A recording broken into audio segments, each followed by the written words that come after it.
what Inspiration Week is about, right? We hope to you hear stories from industry professionals and just listening to how they reason to where they are right now. It could be in AI, just teaching you how you can use AI to the best, for yourself, for your generation, and just make the best of where you are. This is why Inspiration Week exists. So right now we have Sara. She's going to be our second speaker and final speaker for the evening. And Sara will be speaking on navigating the realities of diversity, equity, and inclusion in the workspace. So, a brief bio about Sara. Sara is a senior global diversity, equity, and inclusion manager for one of UK's largest tech companies. They're passionate about building inclusive and respectful workplaces where everyone feels they belong with the support of technology. So welcome, Sara. Really, really glad to have you this evening or this day. Thank you so much for having me. And what a great session we just had as well. That was fantastic. Yes. So, yeah, I'll get going. Hi, everyone. It's super exciting to be here with you all today.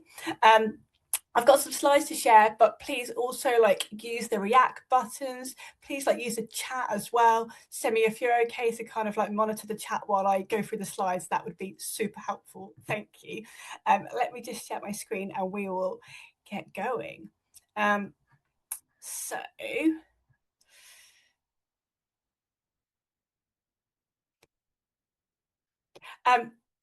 Just kind of, I suppose, a little bit about me before we get into the slides. So I work for Sage. We're a global technology company. We make software for small and medium-sized businesses. We kind of help them to run their, or I suppose make their workplaces kind of run their businesses really easily with accounting software and payroll software. I don't work in AI. I actually have a degree in law and I also have a postgraduate degree in gender studies. And I work as a senior global diversity, equity and inclusion manager. And basically I do this because I really want to make a difference in the world. There's so much that we can do better, that we can do differently. And so I am really passionate about how we can just make change in society and make sure that everyone is treated fairly, has the opportunities to be successful, and is able to belong wherever they are. So I suppose that's kind of why I'm here to talk to you today, because I really wanted to share a little bit about actually how AI is a really kind of exciting moment for us in kind of the world in general, around how we then are able to use AI to kind of bring more inclusion to the world. And I suppose I should just say as well, in terms of my job and what I do, it's really about, I suppose I look at how we make sure that, when you're at work, when you have a job, that everyone's treated fairly, that everyone's respected, everyone feels welcomed, and everyone kind of feels valued. It's really, really important that we spend a lot of time at work and you feel like you belong there. We also want to make sure as well that when we're thinking about kind of our customers, that actually our colleagues reflect the diversity of our customers and also the communities that we live in. So today, we're just going to have a little bit of a look at some kind of interesting stats about the technology sector and AI in the workplace. We'll then look at actually how does AI really support inclusion? What does that look like? Before we'll then have a bit of an explore of those ethical kind of challenges and risks and kind of considerations of AI. We might have time for questions. We might not. Let's see how this goes. So firstly, I wanted to begin by just sharing this quote from Tim Cook, who's the CEO of Apple. And he said that, what all of us have to do is make sure we're using AI in a way that's for the benefit of humanity, not to the detriment of humanity. And I appreciate this quote feels really quite long and complicated, but ultimately when I think about this, it's all about kind of power and, responsibility. AI is, I suppose, has the potential to do so much good in the world, and has the potential to really make amazing change, but only if we use it in the right way. So we really have to think about how we use AI to help people, kind of help the world, rather than kind of do harm. If I'm honest, as I was finding this quote as well, I love that Tim Cook was talking about AI like 10 years ago, because I wasn't even thinking about AI 2 years ago, and so this really kind of showed me how actually AI is already everywhere. How long it's been around, and how influential it already is in terms of kind of our world in general. So let's go on to just a few kind of stats about the technology sector, because I thought I'd just share a little bit of insight into what it's like working in tech, which is kind of the sector that Sage is in. So from my side, I love working in tech. It's really exciting. Although I don't work in a tech role, you know, that it's very much focused on like innovating, creating new ideas, being creative, thinking about how we can do things better all the time, which is, for me, I find that really fun. I find that really exciting. It's really interesting. And because technology is always evolving, it's always growing, it means that there's lots of opportunity to kind of learn new skills and stuff as well. And then I think, obviously, because I'm always thinking about kind of diversity, equity, and inclusion, I wanted to also include some stats here around actually, what is it like working in technology from a diversity perspective? Because when we think about, I suppose, the some of those biggest kind of companies in, kind of from a tech perspective, like Apple, Amazon, Meta, Alphabet, as of 2025, they haven't had any women who have been CEOs. And when we think about tech just generally, a lot of the leaders, a lot of those people who are making the decisions actually come from very similar backgrounds. And that means we're not going to have as much creativity, as much innovation. That means we're not going to be thinking about all the people who might be using our products, or even be thinking about how best to design it. And in the UK, I've got a stat here as well about the fact that only 14% of senior leaders were people of colour. So, when we think about that, and there's a lot of other stats around, kind of LGBTQ plus, around kind of age. There's a lot in terms of diversity in tech and what can be improved. And I should say there's so much amazing work happening in kind of tech companies around the world to really increase diversity and increase inclusion in these spaces. Another, kind of really, really exciting thing about working in technology is the fact that a lot of us, we're working towards jobs that don't exist yet. So you all might end up in jobs in 5-10 years time, and we don't even know what they're going to look like right now. So as a tech company, we're always thinking about those future skills, or we're looking for like those skills that are going to be transferable, because we don't know what we need yet. We know that we're going to need kind of people who are really amazing at problem solving, who are really amazing at being creative, who are really amazing at thinking up new ideas and thinking, well, why can't we do this differently? Let's challenge this. Let's do something that we haven't done before. So it's really important to us that we're thinking about how we're really bringing in everyone's amazing skills to all these jobs that we don't yet know what they're going to be. And lastly, I just put a few of the challenges that we have in the tech sector here as well. It kind of feels like it's a kind of an obvious one, but from a cybersecurity perspective, as a tech company, you have to be really vigilant about making sure that everything's protected, everything's secure. And we've got a really brilliant like cybersecurity division that makes sure that everything we do is really, really safe. But we see instances of organizations facing kind of cybersecurity challenges, like hacking, for example, in the news all the time. We obviously talked about the fact there is a lack of diversity in tech, and there is lots of great work happening to improve that. And then, probably like all companies, there's moments of high pressure as well, especially when you're in a company or in a sector that, there's lots of change happening all the time. So that's a little bit of an overview of the tech sector. And now I thought I'd share some just like interesting kind of points of view on AI in the workplace right now. And when I was researching this, again, it was super interesting, because I found this kind of research from about 2 weeks ago saying that, when we're thinking about who's using AI, actually, the data is really showing us that men are using AI more than women. And if I'm honest, I read that and I was like, I didn't know that. That's super interesting. And if anyone wants to kind of put some thoughts in the chat about why that might be, please go for it. I looked into this a little bit more, and I found out it's because more men work in sectors where AI use is kind of growing quickly, so they're more likely to use it. And interestingly, this survey found that women were taking a bit more of a considered approach to using AI. We've also got some really interesting stats around, how much AI is being used in the workplace. We can see here that, across lots of companies, AI is being used. 54% of workers across all types of companies use AI in the last 12 months. But then we can see, if you look at tech companies, that actually you've got nearly 50% using AI nearly every day. And that's really interesting because we're seeing that AI is being used, but we're seeing it's being used in different ways by different groups of people.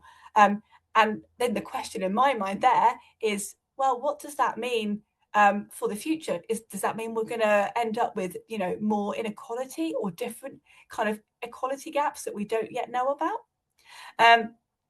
It's also been super interesting because when I started first hearing about AI, everyone was saying, oh, AI is going to save you loads of time. It's going to do all the really boring stuff that you don't want to do, like taking notes or, just all the kind of admin that you have to do that takes lots of time, but isn't necessarily kind of really the really kind of exciting stuff at work. But actually, we're seeing a change now where companies are moving towards using AI for kind of innovating and creating new ideas. But we're still seeing that lots of companies are still working out how they're going to use AI. My company has really, really great kind of processes in place to make sure that we're using AI in a really responsible way. But these are some of the challenges as well, where if your company, where you work, doesn't have those rules, are they making sure that everyone gets access to those AI tools? And does everyone understand when to use AI and when not to use it as well? So I'd kind of love to hear from any of you in the chat about how you use AI. And, let's hear from you for a moment. And I think as I give you a moment to put some answers in, some of the ways that I use AI, like streaming recommendations on Netflix, the algorithm is built on AI and it knows exactly what to show me. I'll also use it when I'm kind of shopping online, when I'm using a chatbot as well. And obviously I use AI at work too. I use AI to take my notes in meetings because then I can really focus on being present in conversations rather than having to write notes and also kind of, have a chat with someone. And I'll use it to kind of summarize long emails as well. So let's get into, I suppose, how we're making the workplace better using AI.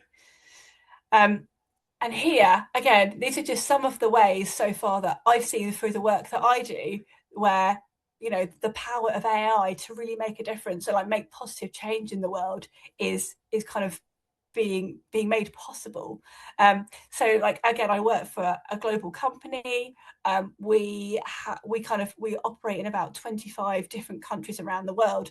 So English isn't everyone's first language. And one of the ways that AI has really helped us over the last couple of years is through kind of translating information. So that means that language isn't a barrier for anyone. It also really helps in terms of understanding data. So a lot of, my job is about, getting feedback from people about their experience at, Sage and, what's working well and what could be better, what we could do differently. But some of that will be in numbers, some of that will be in words. And I then have to spend, if I'm honest, a long time going through all of that data. And it takes me days. It is a long process, and I have to work out what are the patterns that we're seeing, what are the key themes, what are the priorities here? Have we had lots of people say that this needs improving, or lots of people want this policy changed? But that takes it can take days or sometimes weeks, to be honest. But with AI, actually, that means that we can understand that data in hours rather than days. And excitingly, that means that then we're able to make changes based on that data even quicker than before. So we can start improving kind of the workplace. We can start making changes. We can start, saying, yes, you told us this was your feedback, and this is now how we're going to, make changes and do things, differently because of what you shared with us, which is really fab. AI can also help in terms of reducing bias and helping us make fair decisions for everyone. And it also helps kind of everyone participate in terms of accessibility, whether that's through real-time captions, or that could be through, AI helping you to manage what you're doing on the day, in terms of your priorities. AI can, also really helps me in terms of writing emails, or I had to read like a 100-page document earlier this week, and actually I was able to kind of use AI to figure out where I needed to focus my attention, because if I'm honest, it was going to take me a long time to read 100 pages, which again, but these are the kind of amazing opportunities. This is the power of AI, which is so brilliant for everyone, not just in the workplace, but kind of around the world. And I think ultimately, AI is helping everyone kind of participate in that way, and also create learning opportunities. You might have already kind of explored this at school or kind of at home, but I was, a couple of months ago, I was trying to learn more about this particular method of data analysis, and Google had not really helped me, because everything that it gave me from my search was really complicated and really difficult to understand. And I was I don't know what to do. And I decided, actually, let me see if I can ask Copilot, ChatGPT, about, can you give me a plan to actually learn this, because this is a massive topic and I don't know what to do.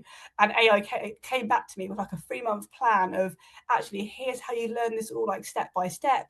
And I also said in my prompt, I was don't give me loads of long documents to read. Don't give me really complicated things to understand. I was break it down really easily. Give me social media kind of it's people to follow. Give me YouTube videos, give me TikTok recommendations, give me YouTube shorts to watch. And it did. I'm still working through that, but that has been super helpful as well. But yeah, ultimately thinking about how kind of AI is helping the workplace, when I think about how it's helped me, it's given me so much time back in terms of being able to do the really amazing stuff that is changing, the company is changing kind of our society for the better as well, which is really fantastic.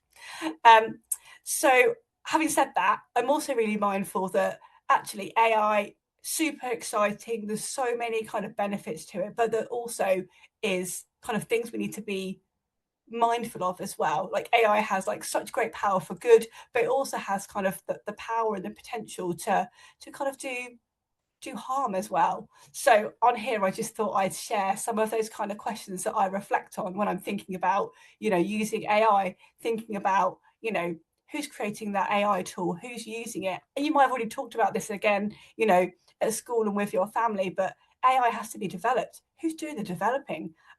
If everyone's coming from the same background or has the same way of thinking, then the AI tool is going to have the same kind of the code behind the AI, the algorithm is going to reflect that way of thinking as well, and that might not be how you think. And then also, we have to think about the environmental impact as well. And this is something that, if I'm honest, I'm always really conscious of, because we only get one planet and we want to make sure that we're protecting it for the future.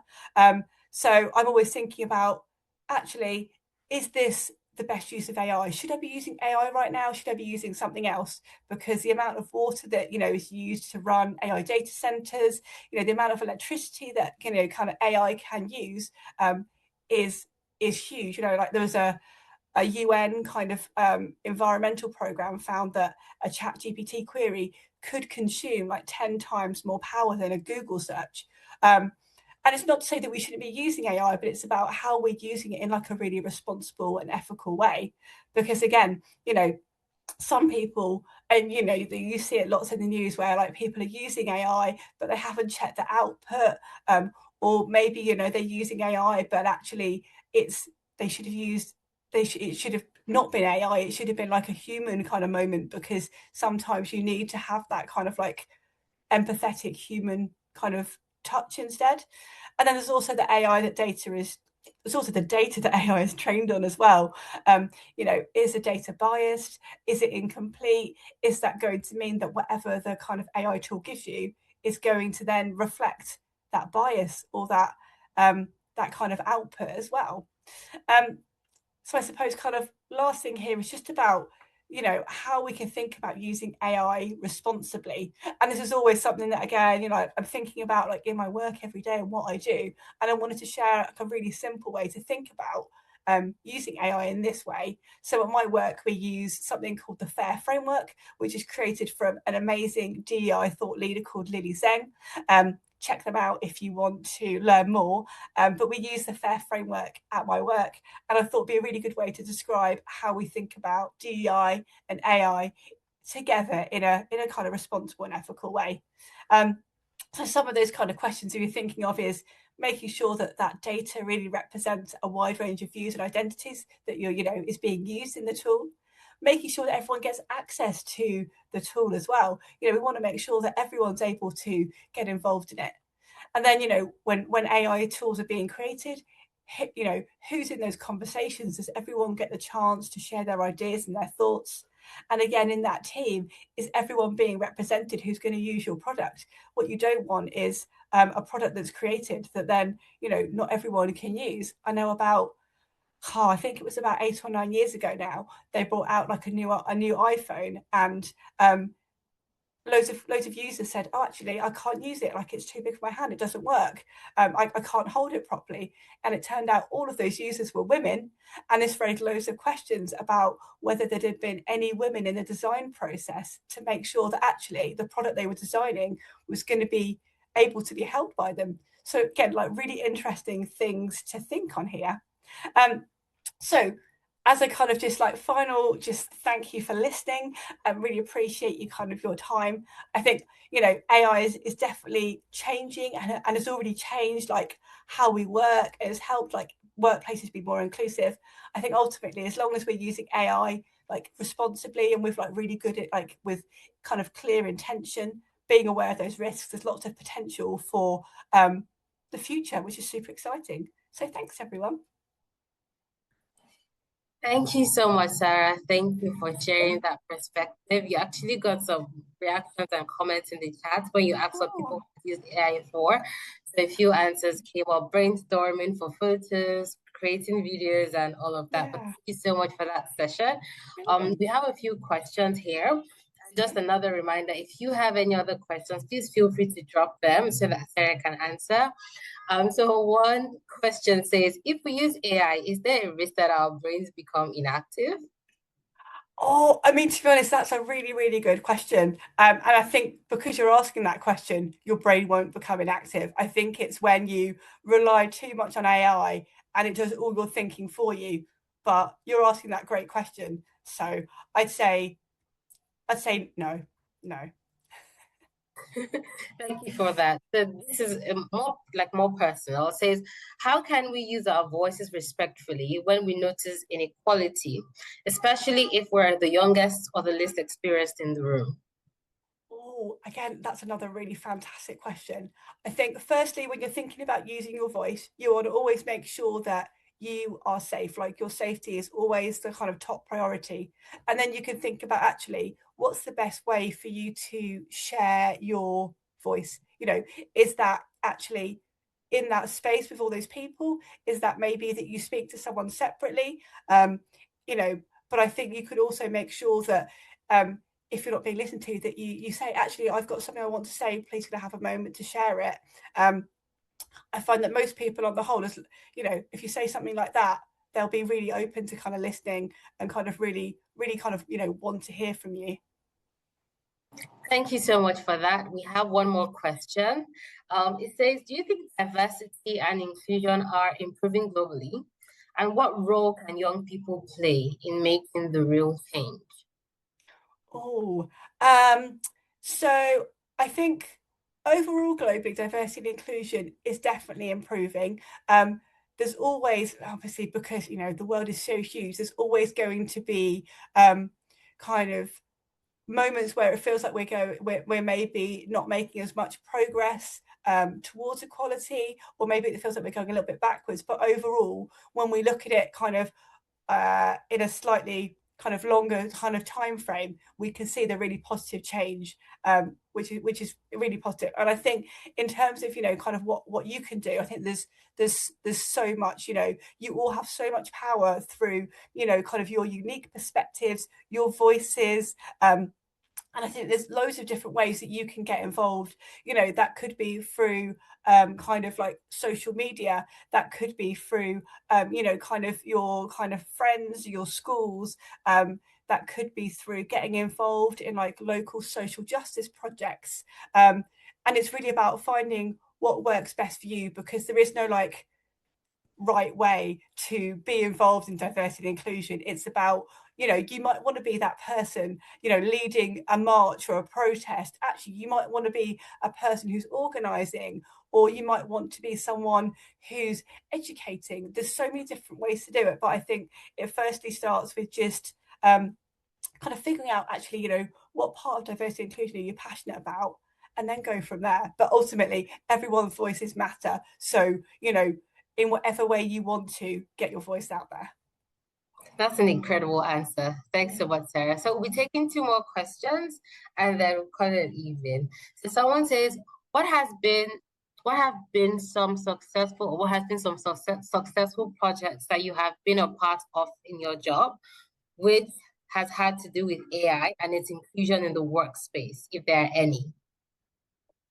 Oh, so I'm just having a little bit of a think, because AI is obviously quite new in the workplace. So some of the projects that we're working on haven't yet finished in terms of, you know, what we're doing. But one thing I'm working on right now is, so at kind of my work, we have lots of like colleague groups, which are like networks of our colleagues, and you know, they come together about a particular topic, and we're creating an AI agent right now to support those groups in terms of, you know, raising awareness for their events, and you know, being able to champion what they're doing, and being able to kind of, you know, answer questions for them where, you know, they don't have to rely on coming to me or someone from my team. So we're trying to give them that kind of empowerment to be able to run their networks in really kind of sustainable ways.